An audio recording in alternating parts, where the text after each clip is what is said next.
In this module, we are going to talk about objects and classes. Python has many different kinds of data types: integers, floats, strings, lists, dictionaries, booleans. In Python, each is an object.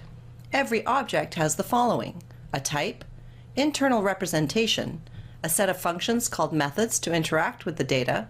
An object is an instance of a particular type. For example, we have two types, type 1 and type 2. We can have several objects of type 1 as shown in yellow. Each object is an instance of type 1. We also have several objects of type 2 shown in green. Each object is an instance of type 2. Let's do several less abstract examples. Every time we create an integer, we are creating an instance of type integer, or we are creating an integer object. In this case, we are creating 5 instances of type integer or 5 integer objects.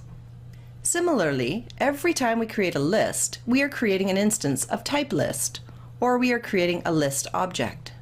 In this case, we are creating 5 instances of type list or 5 list objects. We can find out the type of an object by using the type command. In this case, we have an object of type list. We have an object of type integer. We have an object of type string. Finally, we have an object of type dictionary. A class or type's methods are functions that every instance of that class or type provides. It's how you interact with the object. We have been using methods all this time, for example, on lists. Sorting is an example of a method that interacts with the data in the object. Consider the list ratings. The data is a series of numbers contained within the list. The method sort will change the data within the object. We call the method by adding a period at the end of the object's name, and the method's name we would like to call with parentheses. We have the ratings list represented in orange. The data contained in the list is a sequence of numbers. We call the sort method. This changes the data contained in the object. You can say it changes the state of the object. We can call the reverse method on the list, changing the list again. We call the method reversing the order of the sequence within the object. In many cases, you don't have to know the inner workings of the class and its methods. You just have to know how to use them. Next, we will cover how to construct your own classes. You can create your own type or class in Python.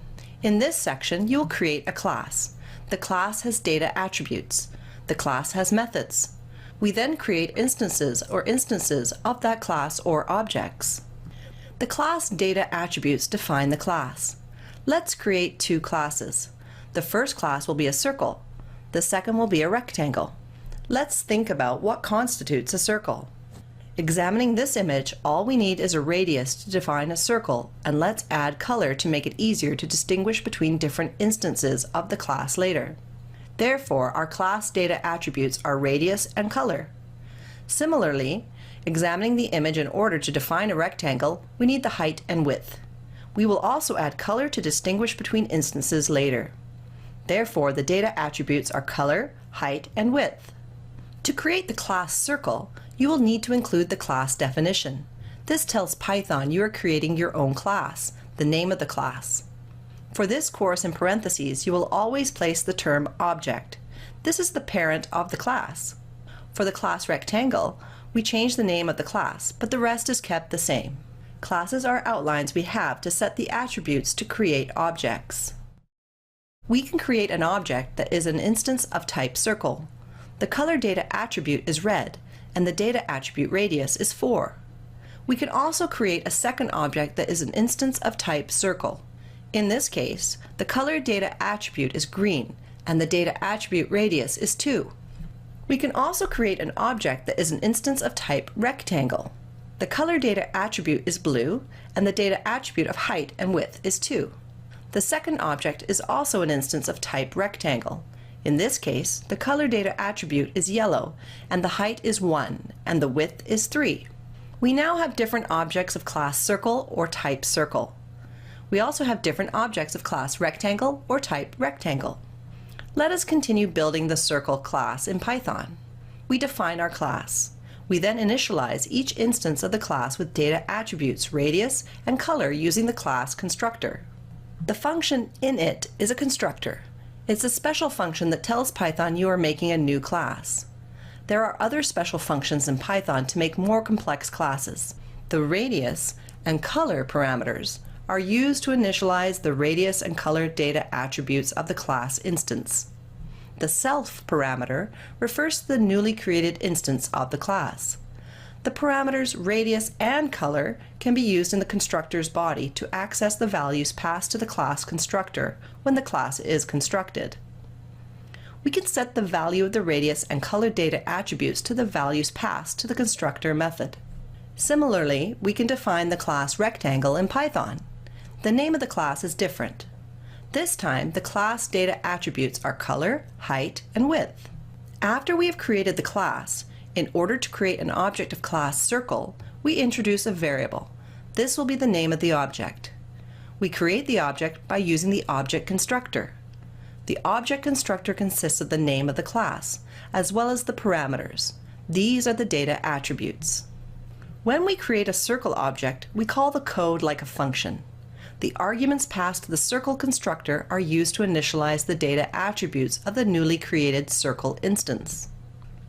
It is helpful to think of self as a box that contains all the data attributes of the object. Typing the object's name followed by a dot and the data attribute name gives us the data attribute value, for example, radius. In this case, the radius is 10. We can do the same for color. We can see the relationship between the self parameter and the object.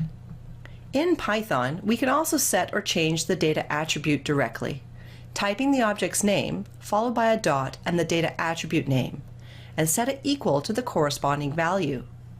We can verify that the color data attribute has changed. Usually, in order to change the data in an object, we define methods in the class. Let's discuss methods. We have seen how data attributes consist of the data defining the objects. Methods are functions that interact and change the data attributes, changing or using the data attributes of the object. Let's say we would like to change the size of a circle. This involves changing the radius attribute. We add a method addRadius to the class circle. The method is a function that requires the self as well as other parameters. In this case, we are going to add a value to the radius. We denote that value as r. We are going to add r to the data attribute radius. Let's see how this part of the code works when we create an object and call the addRadius method. As before, we create an object with the object constructor. We pass two arguments to the constructor. The radius is set to 2 and the color is set to red. In the constructor's body, the data attributes are set. We can use the box analogy to see the current state of the object. We call the method by adding a dot followed by the method name in parentheses. In this case, the argument of the function is the amount we would like to add. We do not need to worry about the self parameter when calling the method. Just like with the constructor, Python will take care of that for us. In many cases, there may not be any parameters other than self specified in the method's definition, so we don't pass any arguments when calling the function. Internally, the method is called with a value of 8 and the proper self object. The method assigns a new value to self.radius. This changes the object, in particular the radius data attribute. When we call the addRadius method, this changes the object by changing the value of the radius data attribute. We can add default values to the parameters of a class's constructor. In the labs, we also create the method called drawCircle. See the lab for the implementation of drawCircle. In the labs, we can create a new object of type circle using the constructor. The color will be red and the radius will be 3. We can access the data attribute radius. We can access the attribute color. Finally, we can use the method drawCircle to draw the circle. Similarly, we can create a new object of type circle. We can access the data attribute of radius. We can access the data attribute color. We can use the method drawCircle to draw the circle. In summary, we have created an object of class circle called redCircle with a radius attribute of 3 and a color attribute of red. We also created an object of class circle called blueCircle with a radius attribute of 10 and a color attribute of blue. In the lab, we have a similar class for rectangle. We can create a new object of type rectangle using the constructor. We can access a data attribute of height. We can also access the data attribute of width. We can do the same for the data attribute of color. we can use the method drawRectangle to draw the rectangle. So we have a class, an object that is a realization or instantiation of that class. For example, we can create two objects of class circle or two objects of class rectangle. The dir function is useful for obtaining the list of data attributes and methods associated with a class. The object you're interested in is passed as an argument. The return value is a list of that object's data attributes. The attributes surrounded by underscores are for internal use, and you shouldn't have to worry about them. The regular-looking attributes are the ones you should concern yourself with. These are the object's methods and data attributes. There is a lot more you can do with objects in Python. Check python.org for more info.